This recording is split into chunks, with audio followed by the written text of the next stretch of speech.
Glória a Deus.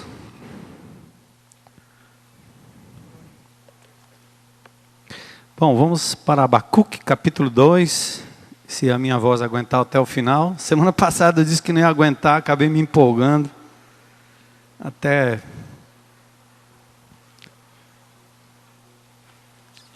Deu até para cantar no final, né? Vamos ficar em pé para a gente mudar de posição um pouquinho, fazer essa leitura. Gente, eu queria, enquanto vocês ficam em pé, anunciar também que nós estamos inaugurando, e já inauguramos, eu creio, na sexta passada, celebrando a restauração para jovens. Que coisa tremenda. Aliás, o celebrando a restauração é para todos nós. Mas como é importante agora os pais, os tios, os avós, talvez terem um lugar onde meninos e meninas tão disfuncionais por essa sociedade tão adoecida, tão adoecidos pela sociedade doente, vão encontrar um espaço para abrir o coração, compartilhar, partilhar, sem serem censurados, mas ouvidos, amados, e compreenderem que tem gente que também partilha da mesma dor. E que o Senhor Jesus Cristo, nosso poder superior, é capaz de nos conduzir num caminho bonito de restauração. Fez assim com muitos, continua fazendo com cada um de nós. Viu? Lembra aí, sexta-feira. E lá na segunda-feira à noite no Sal, né? Amanhã à noite também. Então o CR lá, a série Restauração. Abacuque 2. Ficarei no meu posto de sentinela e tomarei posição sobre a muralha. Aguardarei para ver o que o Senhor me dirá e que resposta terei à minha queixa. Então o Senhor me respondeu: escreva claramente a visão em tábuas, para que se leia facilmente, pois a visão aguarda um tempo designado. Ela fala do fim e não falhará. Ainda que demore, espere-a, porque ela certamente virá e não se atrasará. Escreva: o ímpio está envaidecido, seus desejos não são bons, mas o justo viverá pela sua fidelidade ou pela fé. Vamos para o verso 14. Mas a terra se encherá do conhecimento da glória do Senhor, como as águas enchem o mar. E o verso 20, o Senhor, porém, está em seu santo templo, diante dele, fique em silêncio toda a terra. Nós te adoramos, Senhor, te glorificamos como igreja. Quando nos reunimos 2 ou 3 em seu nome, sei que o Senhor está no meio de nós. Teu Espírito está aqui nesse lugar. Existe uma autoridade delegada pelo Teu Filho Jesus a todos que nos transmitiram essa palavra santa. A Tua igreja se reúne agora, Senhor, para um momento solene. Abre-se nesta cidade, nesse estado e nesse país tão corrompido. Abre-se, Senhor, um espaço de comunicação em que as pessoas vem em busca da Tua palavra, do Teu poder, da Tua manifestação, da Tua fala. Nesses dias em que candidatos falam, discursam, prometem, nós precisamos, acima de tudo, Senhor, ouvir a Tua voz. A esperança que o Senhor tem para dar no meio de tanto mal, de tanta maldade, Senhor. Tanto sofrimento, tanta desilusão, que nos empurra às vezes, Senhor, para as loucuras e os devaneios da vida, porque nem sabemos como lidar com a maldade em nós e ao nosso redor. Que a Tua misericórdia nos alcance. E como tenho pedido ao Senhor, que esta igreja continue sendo amadurecida, aperfeiçoada, enraizada na Tua palavra, no Teu poder e, acima de tudo, numa clareza de quem Tu és, Senhor. Nós pedimos isso, Pai amado, hoje aqui, nesse capítulo de Abacuque, que os alicerces da nossa vida cristã estejam firmados, Senhor, nestas bases que o Senhor deixou neste livro, principalmente esse capítulo 2. Oramos agradecidos pela Tua presença, em nome de Jesus. Amém. Podem sentar.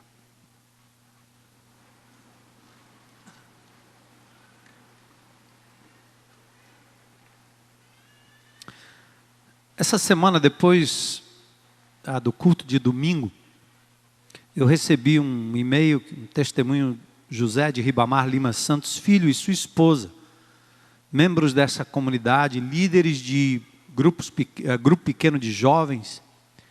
No dia 7 desse mês, eles estavam no estacionamento do supermercado Pão de Açúcar, quando foram surpreendidos com um tiroteio. E o carro em que eles estavam foi alvejado com 4 tiros. Ele me mandou as fotos. E ele disse: pastor, em meio a essa dor e susto, várias pessoas chegaram perto da gente e disseram: puxa, que sorte, você nasceu de novo. Outros diziam: Deus salvou vocês. E eles respondiam: foi Jesus.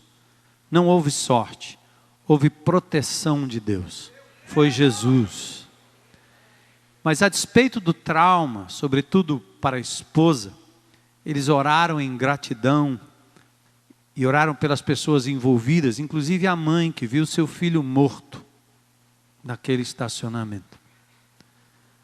Ele disse que tem acompanhado a série sobre o livro de Abacuque. Assim que se converteu, tinha uma chama no seu coração, vontade de falar do Senhor, orar por horas, jejuar, viver Cristo. E nessa paixão ele pediu ao Senhor que mostrasse a sua glória. Mostra-me, Senhor, a sua glória. Mesmo que custasse a sua própria vida, como a de Jó. Queria pregar a palavra, pastorear pessoas.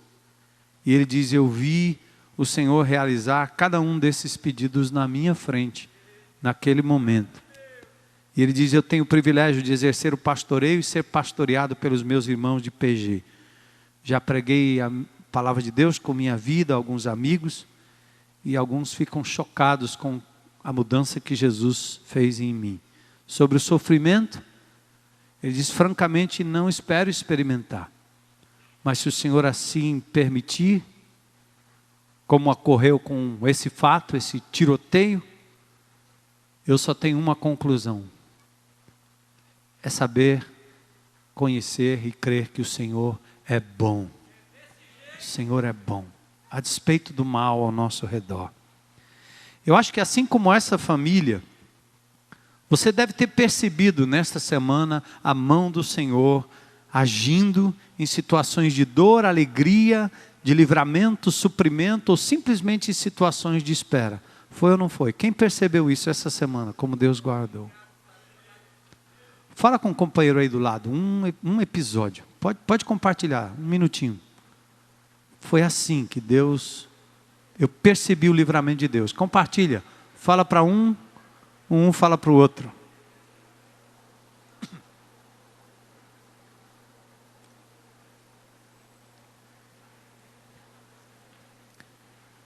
E aliás, quando Deus age, fale, proclame, anuncie. Deus não age à toa na sua vida, Ele tem um propósito. A dor, o sofrimento, a alegria, o lucro, a perda, o Senhor quer que o nome dEle seja glorificado através da sua vida. Amém? Pronto. A semana passada eu usei um termo aqui chamado teodiceia.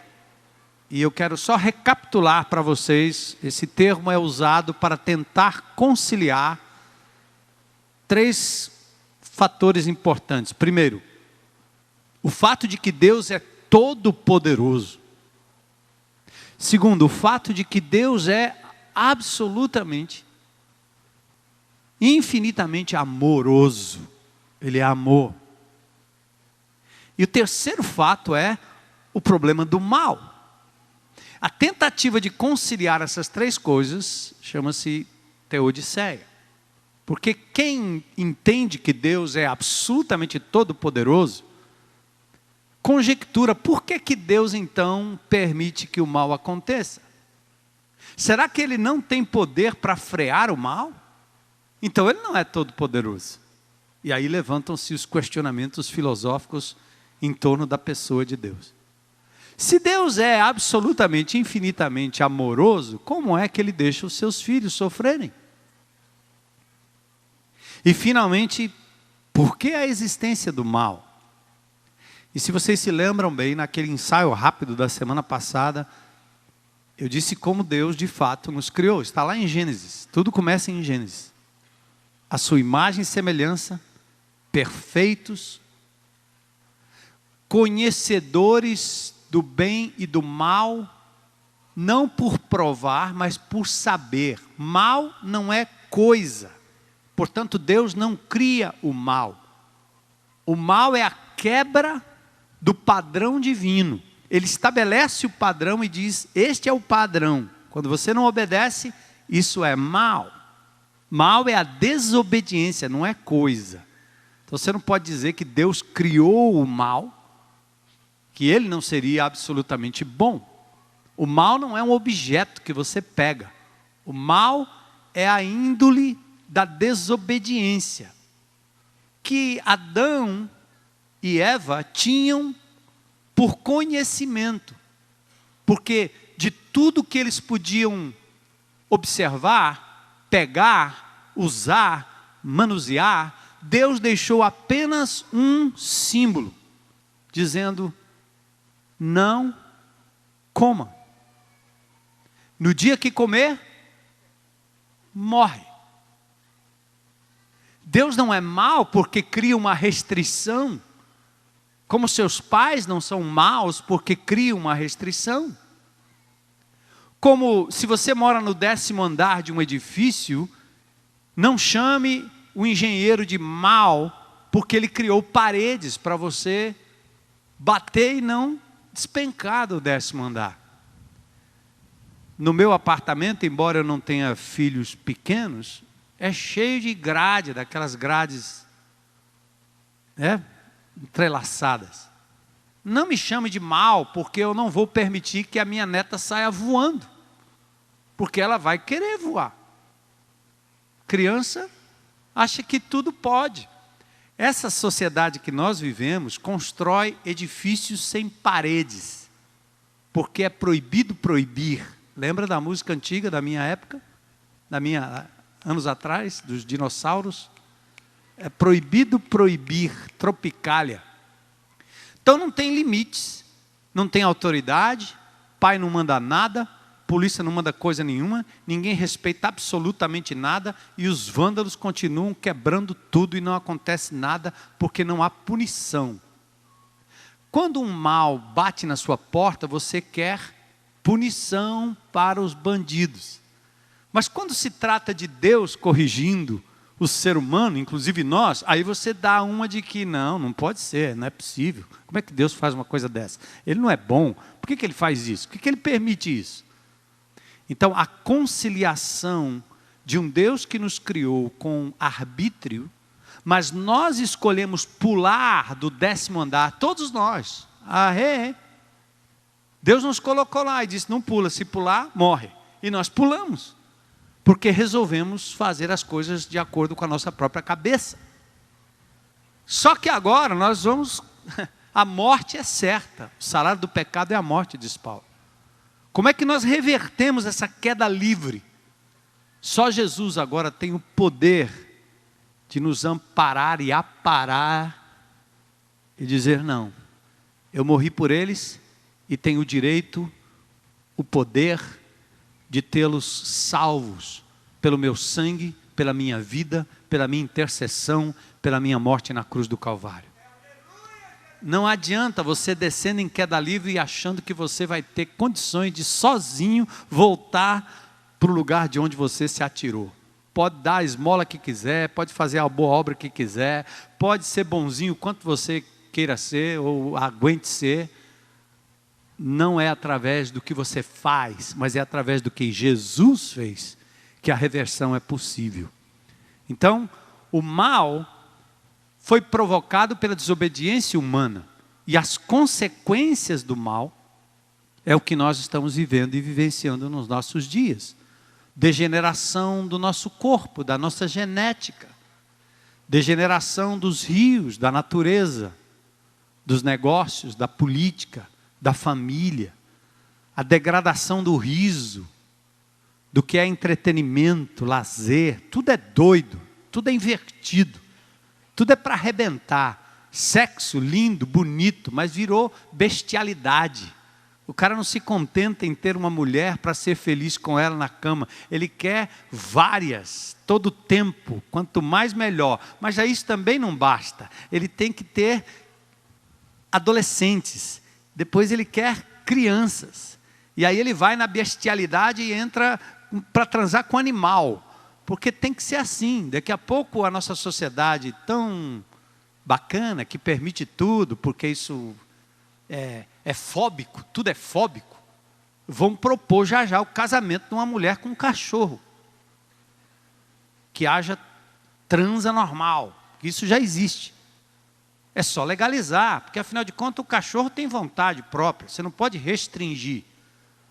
Como não querem restringir que uma criança de 12 anos se entregue sexualmente para qualquer pedófilo. E assim por diante. Esse é o mundo que nós vivemos. Você conhece muito bem.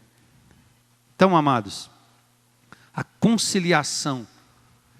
E aí presta atenção. Quando o homem, o ser humano, não consegue conciliar essas três coisas, ele então passa a ser cínico. Ele olha para o mal e ele faz piada do mal. Ele faz uma charge. Eu vi uma charge do ministro, no jornal, o povo julgando esses bandidos do mensalão, e ele está com um machado assim, para dizer, ele é o vilão que está agora arrancando a cabeça do povo num toco de árvore. Então a gente brinca com o mal, a gente fica cínico, a gente brinca com a morte, com o mal, com a doença do outro, com a limitação do outro. Quando Deus não entra na jogada, nós também ficamos céticos. Nós nos recusamos a crer em qualquer coisa. E principalmente nessa história de que Deus está no controle. Ou nos tornamos indiferentes. A gente vê tanto mal no rádio, na televisão, na internet, que a gente vai fazendo de conta que não está acontecendo com a gente. Até que você se vê no meio do tiroteio. Ou então, conheço muita gente que por não conseguir conciliar ou não acreditar na existência de um Deus soberano, absoluto, amoroso, todo-poderoso, ele vira um revoltado. Ele começa a se revoltar contra tudo e contra todos. Aí ele começa a entrar, jovem é muito assim, adolescente é muito assim, eu fui assim. A tentativa de contrariar todo mundo, baseado numa amargura que acaba culpando todo mundo, inclusive Deus, por tudo de ruim que acontece no seu próprio mundo. Qual é a saída? Abacuque nos ensina a esperar no Senhor a despeito do mal ao nosso redor. Espera, sem desistir, na certeza de que Deus não falha. E que mesmo o seu silêncio temporário, em meio ao sofrimento, revela a sua justa e oportuna ação no cumprimento dos seus propósitos no tempo de Deus. Por isso Romanos 8, 28 é real. Presta atenção, todas as coisas. Sabemos que Deus age em todas as coisas, para o bem. Ele não age só no bem. Todas as coisas significam todas as circunstâncias. Cooperam para o bem daqueles que o amam, daqueles que foram chamados de acordo com o seu propósito. Queridos, vamos entrar aqui com Abacuque. Olha para onde ele vai. No capítulo 2, Abacuque sobe a torre de vigia, sobre uma muralha. É como aquelas guaritas de segurança. E ele vai para lá, como um sentinela que aguarda a chegada de um correio, ou de um amigo, ou de um exército. Ele subiu na torre de vigia, para esperar a resposta de Deus à sua angústia e aos seus questionamentos. Ele diz: ficarei no meu posto de sentinela e tomarei posição sobre a muralha. O texto começa com o profeta falando consigo mesmo, e tendo na torre de vigia um símbolo da sua espera, a possibilidade de enxergar longe, para além daquilo que ele está vivendo hoje, para além do sofrimento. Tem um texto em 2 Reis 9:17, diz que o sentinela estava na torre de vigia, olhando a aproximação das tropas de Jeú. É assim, é alguém que fica todo o tempo esperando por uma intervenção divina, que não está aqui e agora, mas que virá a qualquer momento. Então, queridos, é interessante, tem uma palavra do versículo 1, uma palavra hebraica, que quer dizer exatamente posto de sentinela ou torre de vigia, é um lugar de espiar. Trata-se de uma espera introspectiva, quieta, que acredita na existência de Deus, que medita na sua palavra e aguarda até que Ele mostre seus planos e propósitos. Sem essa loucura que nós assistimos de quando em quando, de pessoas que passam por um problema na vida, uma dificuldade qualquer, correm atrás de uma solução, alguém diz: está curado, e o indivíduo sai de lá, não procura médico, não vai a canto nenhum, porque alguém profetizou alguma coisa. Ele quer ouvir algo que não faça esperar nem um minuto, que não faça naquele instante de dor, seja do que for, dizer: o Senhor está comigo, a resposta do Senhor virá. E ele às vezes nem procura os meios normais, porque como crente em Cristo Jesus, ele acaba aprendendo no meio evangélico que existem fórmulas mágicas. Eu já vi muita gente decepcionada, já vi gente que partiu desse mundo porque não procurou ajuda especializada, porque confiou numa profecia, numa palavra qualquer, e saiu decretando. Nós não podemos decretar, nós não somos o Todo-Poderoso, Deus é Todo-Poderoso. Quando um indivíduo diz: eu decreto, essa palavra não existe no Novo Testamento, nem no Velho Testamento, da boca de nenhum cristão, nenhum temente a Deus. Quem decreta é Nabucodonosor, Ciro. Os decretos são do Senhor. E em nome de Jesus nós aguardamos como Abacuque na torre de vigia, olhando para Ele, colocando os nossos olhos nele. E mesmo quando eu chorar, as minhas lágrimas serão para regar a minha fé. Isso é uma espera madura, como os mártires do primeiro século, que iam para as fogueiras romanas, eram jogados aos leões, e naquele momento havia um instigar dos algozes: nega, nós te livraremos. Esse fogo que você ateia em mim, como diz Policarpo, não é nada comparado ao fogo que vai arder sobre a sua vida na eternidade. Eu estou com o meu Senhor, irei encontrá-lo já já. Pode botar fogo, eu não vou negar. Naquela hora não há clamor por Jesus, mandar apagar o fogo com água, fazer qualquer milagre nenhum. O que há é uma firmeza naquele que crê em Jesus a despeito das circunstâncias. É isso que Abacuque nos ensina. Sobe na torre de vigia, espera com paciência no Senhor. Não fique ouvindo promessas humanas. Espere em Deus, como diz o salmista: pois ainda o louvarei. Então, amados, na hora do sofrimento, pior do que a dor, pior do que o desastre, é a nossa perda da capacidade de enxergar além e esperar em Deus por algo melhor. Confie, o Senhor vai intervir.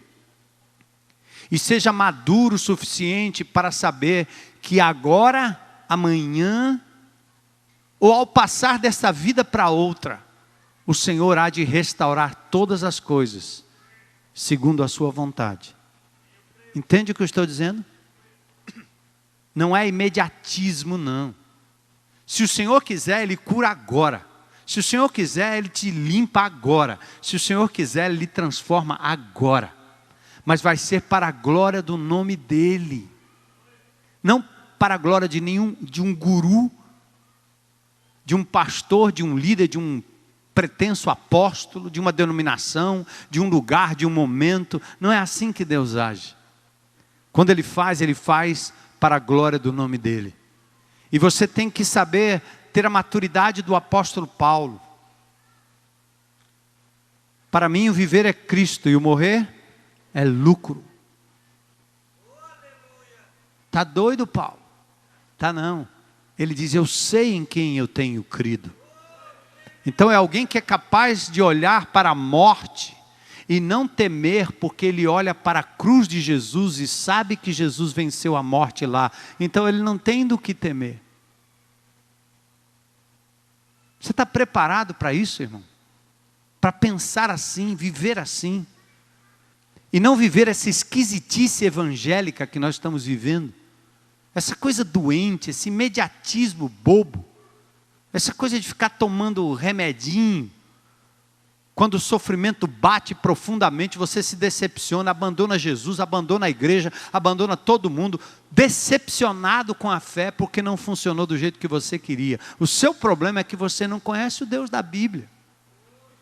Porque se você o conhecesse, você não teria expectativa sobre pessoas, nem sobre a igreja. A expectativa maior é em Cristo Jesus. Espera nele, como Abacuque. Eu não saio daqui até que o Senhor me responda. Amém? Aí a resposta veio no verso 2. O Senhor diz, escreve. Um texto diz, escreve numa tabuinha, né? O outro diz, põe no outdoor.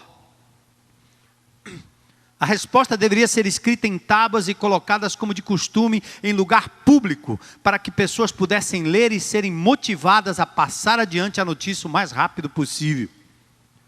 Os versos seguintes, amados, indicam para Abacuque uma luz no fim do túnel.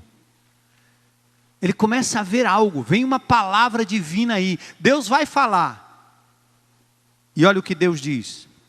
Ele diz, a visão aguarda um tempo designado. Ela fala do fim. Não falhará. Ainda que se demore, o que ele diz? Espera. Porque ela certamente virá e não se atrasará. Seu relógio não é o relógio de Deus. Seu tempo não é o tempo de Deus. A despeito do mal, a despeito das minhas limitações, dos erros que eu cometi, das lutas, das batalhas que estão ao meu redor, pense nisso. Deus age de forma precisa, o tempo é dele, a promessa é ele quem faz, a demora está relacionada à minha perspectiva, não à ação divina. Não há atrasos. Lembra de José? Os irmãos tripudiaram José, ele acabou preso, mas depois Deus usou aquela história para tornar José o governador do Egito. Quando seus irmãos que o lançaram em cova, foram ao Egito buscar comida, aí deu para perceber ali em Gênesis que o sofrimento de José, todo o tempo, até aquilo que os seus irmãos fizeram com ele, os traumas de infância, que José podia estar lá reclamando com Deus, brigando com Deus o tempo inteiro. Ele não tinha referência familiar, porque os seus irmãos o entregaram, quiseram matá-lo. Aí Deus usou aquela história triste de abandono para elevar aquele homem a governador do Egito e fazer com que a provisão para a sua família fosse suprida através dele no seu sofrimento mais terrível. Aí quando ele tem a oportunidade de ver os seus irmãos de volta e os recebe ali, ele chora, José é chorão. Quando os irmãos perceberam que aquele José, governador, era o cara que eles tinham jogado num poço, eles disseram: agora ele tem a oportunidade de fazer com a gente o que a gente tentou fazer com ele. Estamos lascados, como diz o cearense. O que é que José disse? Fiquem tranquilos. Vocês intentaram o mal contra a minha vida, mas Deus redundou em bem. Dá para acreditar? Você já experimentou isso? Ou será que você vai andar todo o tempo no sofrimento, dentro da cova, sendo levado, aliciado por uma mulher? Você vai continuar reclamando de Deus, reclamando com as pessoas, culpando sua família, culpando seus irmãos, culpando a sua igreja, culpando seu líder, culpando seu pastor. Você sai culpando todo mundo. Afinal, você está revoltado com Deus, porque você não entende que Deus é soberano sobre a sua história. E que mesmo no sofrimento, Deus não lhe abandona, Ele lhe carrega no colo. Mas é sofrimento, sim, mas Ele é todo poderoso, Ele lhe carrega no colo. O final feliz já está decretado. E pode não ser agora, porque Ele tem um plano perfeito para a sua vida. Aleluia!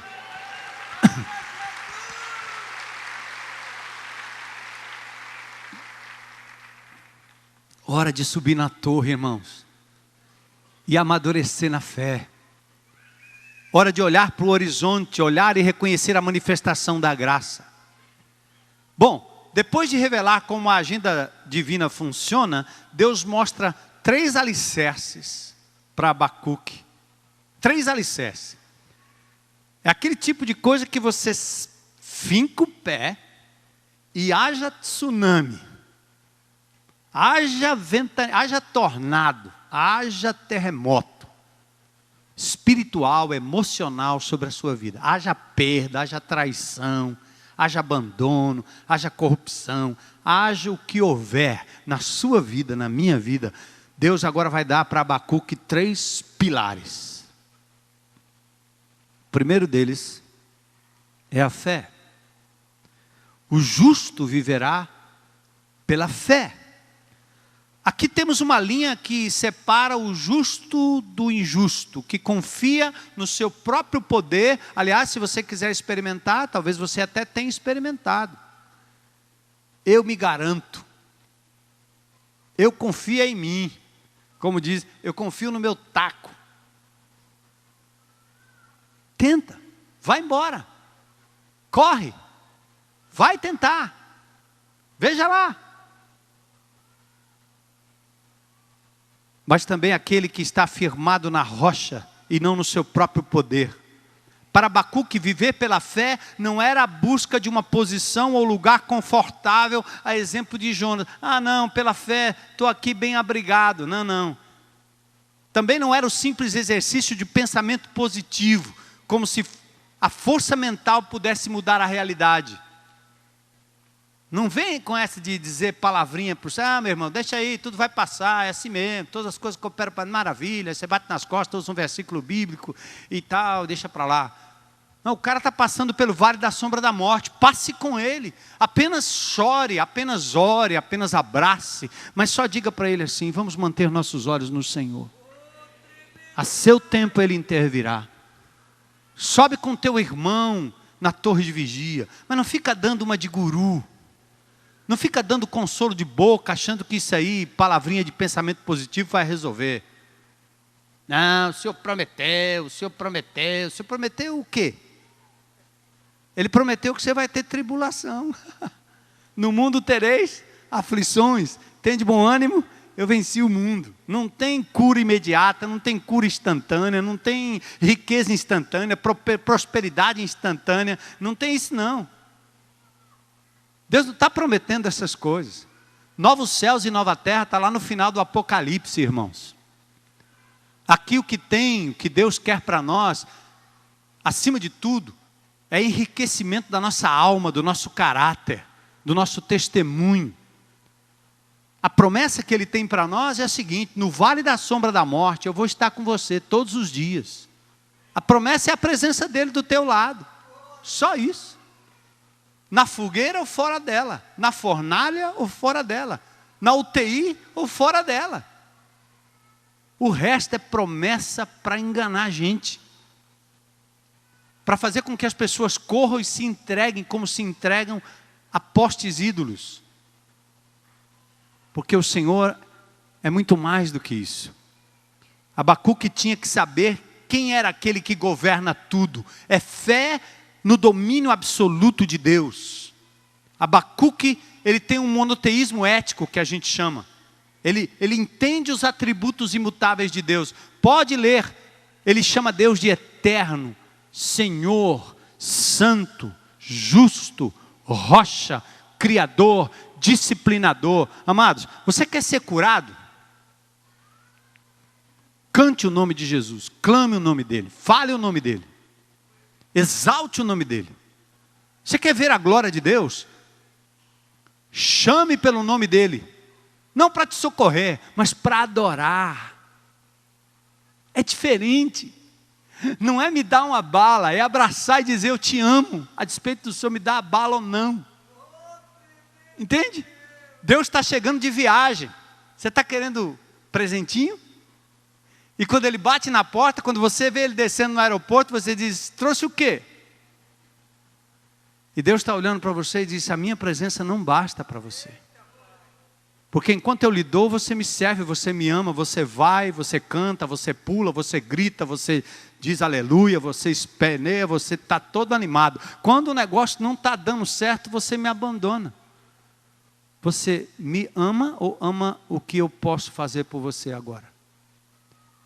E tem mais, eu já fiz, Deus já fez por nós. Ele já sacrificou o seu Filho, Ele deu o dom maior, para que nós tivéssemos vida eterna, esperança de vida eterna. E gente, busca o reino de Deus e a sua justiça em primeira instância, e as demais coisas vos serão o quê? Não precisa pedir. Se você buscar o reino de Deus, é tão natural que Deus vai cuidar de você, como sempre cuidou. Sai dessa. Sai desse desespero, desse troca-troca, dessa coisa que parece coisa de eleição com Deus. Ele não está precisando do nosso voto, não. Apenas adore, adore, adore e reconheça a grandeza de Deus. Lembra dos heróis da fé de Hebreus 11, né? Viver pela fé, Hebreus 11. Pela fé transpuseram obstáculos, os exércitos foram conquistados, o mar se abriu, aí a gente vai lendo ali. Daqui a pouco tem, pela fé, os caras foram cerrados pelo meio, cerrado ao meio. Pediram coisa que não atingiram nunca. Tinha promessa que eles não alcançaram, porque eles estavam esperando uma promessa superior. Essa parte a gente não gosta. Mas é essa a realidade com a gente, não é? Não é toda hora que as coisas estão dando certo, não é assim? Então não ache que Deus está longe de você quando as coisas não estiverem dando certo, porque você e eu vivemos num mundo mau. Mas Deus continua sendo bom, e a sua misericórdia dura para sempre, aleluia. Isso é maturidade, isso é vida cristã. O segundo alicerce.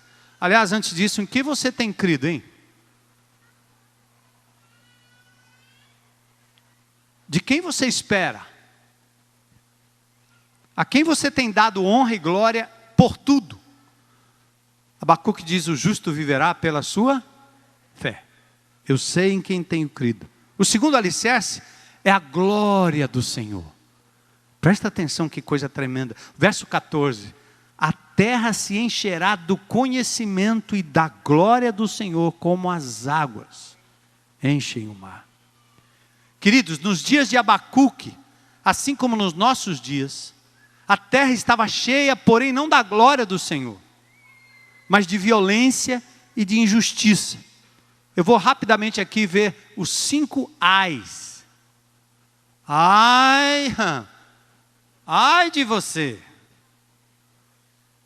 Ai se você fizer isso. Deus tem 5.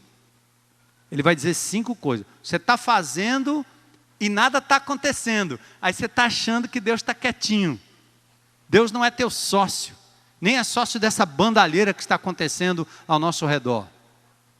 Não só em Brasília, não só nos tribunais, não só nas casernas, não só nas igrejas, não só nas casas, mas em todo mundo. E aí ele diz, ai, ai, ai. Primeiro ai, verso 6. Ai daquele que acumula o que não é seu, e que se carrega de penhores. Sabe o que é isso? É alguém que rouba, é alguém que amealha, ganha, acumula às custas da exploração do outro, sonegando o direito de trabalhadores, milhões de reais em dinheiro público para engordar o bolso de políticos e empresários ladrões, que nós estamos vendo aí, sob a conivência de alguém que sabia de tudo.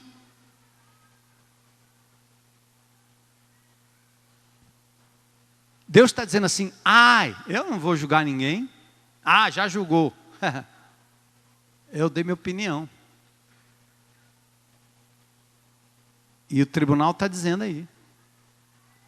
Mas não são só eles. Eu não acho que escapa ninguém. Nenhum partido. Mas Deus está dizendo, ai, ai. Ai daquele que compromete, aquele que nada tem com impostos e taxas pesadas, enquanto se isenta poderosos. Ai dos empréstimos com juros altíssimos, ou seja, engordando o caixa às custas do pobre, do coitado, que vê a prestação desse tamanhozinho, mas num prazo elástico e num juro enorme. Ai, Tiago 5,4 diz, eis que o salário dos trabalhadores que ceifaram os vossos campos e que por vós foi retido por fraude, está clamando, e os clamores dos ceifeiros penetraram até os ouvidos do Senhor dos Exércitos. E aí Deus age.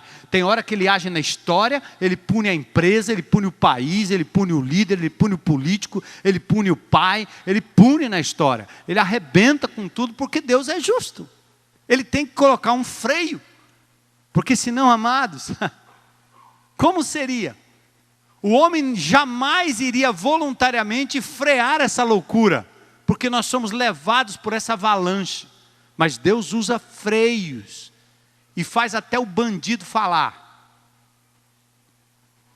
Segundo ai, ai do que ajunta em sua casa, verso 9, bens mal adquiridos, com trabalho desonesto, com fruto do roubo, com dinheiro que não vem de trabalho, vem da dita sorte, da fezinha.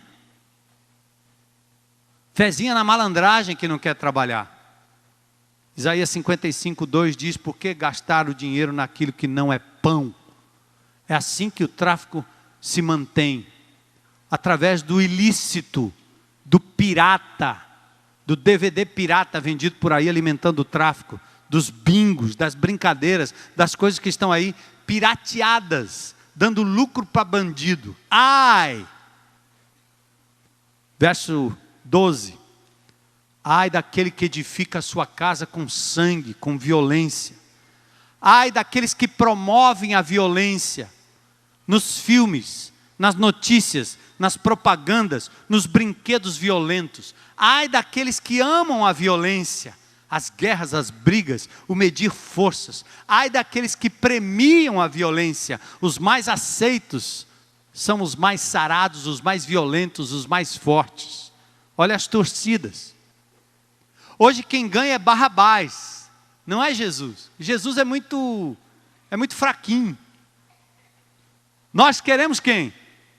O príncipe da paz? Esse cara aí, que fica dando a outra face? Não! Bota o octógono aí, eu quero é Barrabás, eu quero é o safado, eu quero é o que rouba mesmo, eu quero é esse cara aí, porque esse cara aí vai dar o que é meu, ele vai botar no meu bolso, ele vai botar na minha boca. E aí tem crente que até nessa hora, politicamente se envolve, elegendo bandido, porque o parente é primo, é tio, e porque vai ter uma boca não sei aonde, e vai ser não sei o quê, está cheio. Sabe por quê? Não conhece Deus. Mas Deus está dizendo assim, ai, ai, ai daqueles que crescem pela violência, intimidam, ameaçam, tomam, contratam pistoleiros. Ai dos que lucram com a violência. armas contrabandeadas, indústria bélica, domínio, jogos, heróis, brinquedos, segurança. Está entrando na sua casa. Seu filho não sabe brincar de outra coisa senão atirar, bater, brigar. Ele não sabe, não tem outro brinquedo. É a indústria da violência, entrou dentro da sua casa. E é cheia de características de demônios. O príncipe das trevas, o príncipe do mal.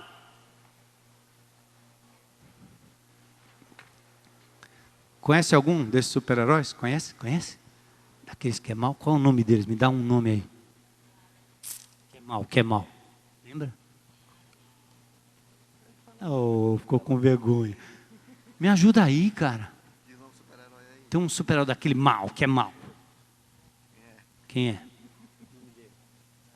Bota aqui no meu ouvido. Eu não conto pra ninguém. Ixi, ele ficou com vergonha. Encabulei. Você conhece algum? Satanás. Ah, Satanás. Esse já deu o nome do chefe. Aí.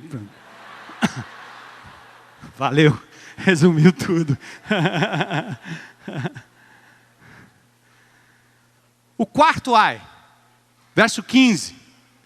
Ai daquele que dá de beber ao seu companheiro, que o embebeda para lhe contemplar as vergonhas. Bebida, prostituição, noitadas, drogas, casas de orgias, jovens caídos, ricos drogados, poder mancomunado, círculo vicioso da sobrevivência dos corruptores e corrompidos. Ridículo. Falar de violência no trânsito, os jovens estão se matando, porque estão dirigindo bêbados pela madrugada. Oh, o que nós vamos fazer? O que nós vamos fazer? Aí os caras, não, temos que fazer alguma coisa. Sim, mas nós não podemos criar problema com a Ambev. Nós não podemos brigar com o pessoal que vende a cerveja, a cachaça, porque são eles que... Vamos tentar um jeito. Porque era muito fácil, era só tributar a coisa da forma tão absurda que seria proibitivo ter uma garrafa de cerveja. Mas está em todo canto, está na TV, está nos intervalos de desenho. O jovenzinho logo cedo quer tomar uma. Ninguém faz nada sem tomar uma. Quando eu estou no meio dos meus amigos aí, que eu gosto de ir rali, que eu estou no meio dos amigos, os caras bebendo, a gente são, rindo, brincando, os caras ficam olhando assim, como é que pode? Como é que ri sem tomar uma? Ai! Provérbios 23 tem um texto fantástico, né? De quem são os ais? De quem são as tristezas, as brigas? De quem são os ferimentos desnecessários? De quem são os olhos vermelhos? Dos que se demoram bebendo vinho, dos que andam à procura de bebida misturada. Não se deixa atrair pelo vinho quando está vermelho, misturado. Quando cintila no copo, escorre suavemente. No fim, ele morde como serpente e envenena como víbora. Ai! O quinto ai. Ai daquele que diz ao pedaço de pau, acorda, e a pedra diz, desperta. Ai daqueles que fazem ídolos e se curvam diante deles. Fazem deuses, a sua imagem e semelhança, para adorá-los. Forjam ídolos de pau para escaparem da ideia do Deus vivo que age e agirá em juízo e santidade. São Francisco, Padre Cícero, todos esses nichos que estão aí na boca das cidades, cada vez maiores as suas estátuas, não muda o caráter, não muda a cidade, não muda as pessoas. Não há mudança, há dependência. Eu até diria que nem é culpa do povo, é culpa dos sacerdotes. O povo é enganado porque não conhece o Deus vivo. Se eles conhecessem o Deus vivo, eles se reuniriam numa cidade para orar em nome de Jesus e clamar pelo poder do Senhor, e não precisaria de nenhum ídolo. Nenhum ídolo. É possível mudar o perfil de uma comunidade, não com uma estátua, mas com a presença do amor de Jesus, como nós queremos fazer nessa comunidade e temos feito desde que chegamos aqui. O desafio nosso como igreja é este, é mudar o perfil dessa comunidade e demonstrar que é possível mudar. Não é um ídolo. O ídolo é aquela forma que a gente dá a um Deus de acordo com a nossa cara, com a nossa vontade. E aí ele é nosso amiguinho. Ele é Deus dos endividados, Ele é Deus dos agiotas, Ele é Deus dos perdidos, é Deus dos amantes, é Deus que traz de volta a outra, o outro. Aí cada dia tem um Deus. Ele vai fazendo o Deus do jeito dele. Esse Deus não interfere.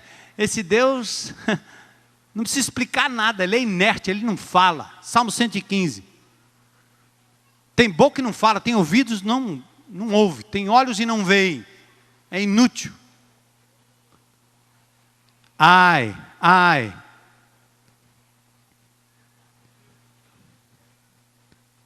E por último,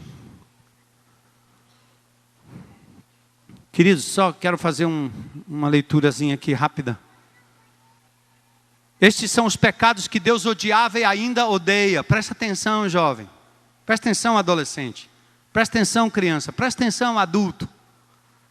Esses pecados são os pecados que Deus sempre abominou, censurou e ainda abomina e censura.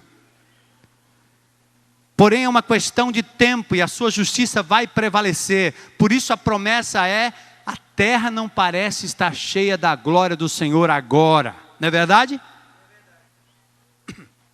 Quando o mal prevalece, cadê a glória do Senhor?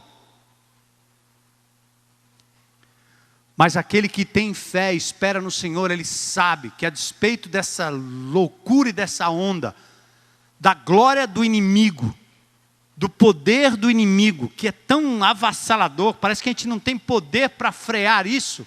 A promessa é um dia e não vai tardar. Lembra, escreve: a glória do Senhor encherá a terra, como as águas enchem o mar. Agora deixa eu contar um segredinho para você. Presta atenção aí.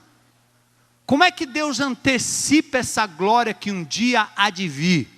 E que você pode ficar esperando e dizendo: Senhor, eu sei que um dia a justiça vai prevalecer e sua glória vai prevalecer. Sabe como? A igreja de Jesus é a antecipação da glória. Você, meu irmão e minha irmã, você é a antecipação da glória onde você entrar. Quando você entrar numa empresa, o roubo cessa. Quando você entrar numa família, a infidelidade para. Quando você entrar numa sala, a honestidade das provas acontece. Quando você se forma um profissional honesto, se levanta para fazer o que é verdadeiro. Quando Deus te chamar para o ministério, você vai para o ministério para viver uma vida íntegra e a sua integridade vai refletir a glória do Senhor. Quando você for um jovem, será um jovem que será um reflexo da glória do Senhor no meio de uma juventude perdida, porque há muitos ao seu redor que serão atraídos por essa glória. E eu pergunto, meu Deus, cadê a tua igreja, Senhor? Cadê a tua glória? Cadê o povo que te conhece para não refletir os achismos evangélicos, as curas fáceis, as promessas? Cadê os homens que vão caminhar e vão impactar o inimigo de Deus? Você já viveu experiências assim? Entrar num lugar, sentar do lado de uma pessoa e alguém dizer: eu não suporto ficar do seu lado, o que é que você tem? Me diga o que é que você tem. Eu digo: eu tenho o Espírito de Deus, só isso. Vem cá, em nome de Jesus, fica aqui, fica aqui. Há pessoas que não suportam a presença do Espírito de Deus, e não é porque é pastor não, vai ser você jovenzinho, se você senhora, você adulto, lá no seu trabalho, quando a glória de Deus entrar naquele lugar, as coisas vão mudando, não precisa se preocupar, não precisa sair exorcizando ninguém, não precisa fazer barulho, não precisa fazer coisa nenhuma. Onde você entra, o Senhor entra com você, é a antecipação da glória. Quando nós nos reunimos em seu nome, em grupo pequeno, celebrando a ceia do Senhor, quando nós nos reunimos para orar em grupo pequeno, quando nós nos reunimos aqui para adorar o Senhor e cantar ao Senhor, esta cidade tem uma BR aqui, esse bairro, essa cidade, ela agora, a sua entrada e a sua saída, tem que passar por um lugar, onde o povo se reúne, a glória do Senhor toma conta desse lugar, os demônios têm que fugir, abre-se um espaço e o Senhor age, porque o seu povo tem acesso em nome de Jesus. É assim, a glória do Senhor antecipada em mim e em você, amém? Glórias ao seu nome, Senhor. Glórias ao teu nome. Ser vítima desses ais só nos leva a esperar pela fé o dia em que o bem prevalecerá sobre o mal na manifestação de Jesus. Contudo, não podemos ser instrumentos nem agentes dessas abominações, pois o Senhor não nos deixará sem disciplina, irmãos, sem correção diante da sua glória, que um dia encherá toda a terra. E por último, a fé no Senhor, a glória que um dia virá, é que vai me manter firme. Venha o que vier, eu sei em quem tenho crido. Amém? Venha o que vier, um dia o mal será vencido pela glória do Senhor, que vai prevalecer. As árvores, a natureza está esperando esse dia, a redenção dos filhos de Deus. A Bíblia diz isso lá em Romanos 8. Você acredita? Os rios, os peixes, o mar, a floresta, as estrelas, o ar, as nuvens, estão aguardando esse dia da restauração plena e completa de todas as coisas. Mas enquanto isso, quando você passar, quando você entrar, quando você estiver, a glória do Senhor vai ser antecipada em você, amém? Larga os ais. E o verso 20, enfim, fala da presença do Senhor. O Senhor está no seu santo templo, cale-se diante dele toda a terra. O templo é a criação, o templo é o grande ajuntamento, o templo é o pequeno ajuntamento, o templo é o corpo, meu corpo, seu corpo. Cuide, é o templo do Senhor. Não faça para amante, não faça para homem, não faça para mulher, não faça para ninguém, faça para o Senhor. Cuide-se pelo Senhor, faça por Ele em primeiro lugar. O Senhor está no seu santo templo, sua presença é certa, Ele domina sobre tudo e todos. Nem mesmo o mal ou a dor escapam ao controle do Todo-Poderoso. Agora o profeta Abacuque estava tomando consciência daqueles questionamentos dele lá do início, né? Ele está tomando consciência de que o mundo não está desgovernado como aparenta. Apesar do comando usurpado do inimigo, até os iníquos são instrumentos nas mãos de Deus. Isaías 40 diz: eis que as nações são consideradas por ele como um pingo que cai de um balde, como um grão de pó na balança. As ilhas são como pó fino que se levanta. Todas as nações são perante ele como coisa que não é nada. Ele as considera menos do que nada, como um vácuo.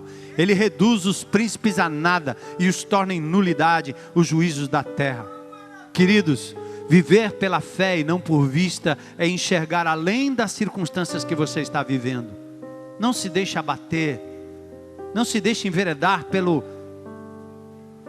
caverna da depressão, só porque você se esqueceu de olhar para Ele, tá? Busca ajuda, fala com o médico, toma um remédio se precisar, mas não tira os olhos do Senhor. Quem sabe Ele vai evitar um caminho mais doloroso ou dolorido para você. Viver pela fé e não por vista é enxergar além das circunstâncias, sem ignorar as circunstâncias, porém reconhecendo que o Senhor reina. Tu és por nós, quem será contra nós? Venha o mal, venha a dor, a vitória é do Senhor. Os alicerces que nos mantêm intactos contra o mal, ou intactos contra o mal, é a fé, a glória e a presença do Senhor. Lembra do homem no penhasco? No penhasco da vida, a altura, o ferimento, a dor, a impossibilidade de subir ou de descer, são fatores que precisam ser considerados à luz do eterno. Mesmo a sua aparente demora pode ser questionada, pode sim, desde que, em última instância, você se permita ser abraçado pelo Senhor dos Senhores, que te ama, que te carrega no colo, como tem te carregado nesses dias. Curva a sua cabeça, uma breve oração. Se precisar, fique na torre até que Ele se pronuncie.